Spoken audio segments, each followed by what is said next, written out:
IBomma website వ్యవహారంలో ప్రధాన నిందితుడిగా ఉన్న రవి కేసులో నాంపల్లి కోర్టు కీలక తీర్పు వెలువరించింది.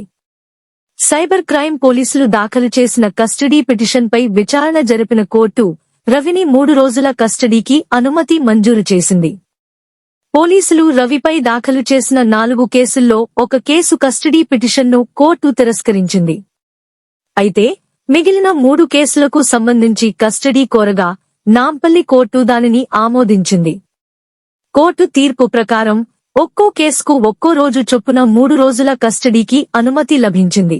సైబర్ క్రైమ్ పోలీసులు రవిని శనివారం, సోమవారం మరియు మంగళవారం కస్టడీలోకి తీసుకుని విచారించనున్నారు.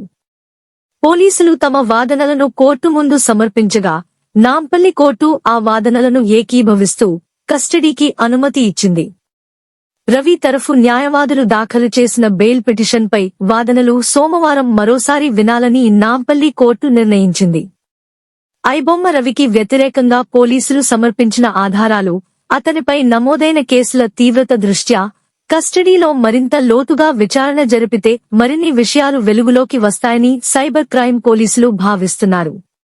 ఈ తీర్పుతో పోలీసులకు కేసు విచారణలో మరింత ముందుకు వెళ్లడానికి అవకాశం లభించింది.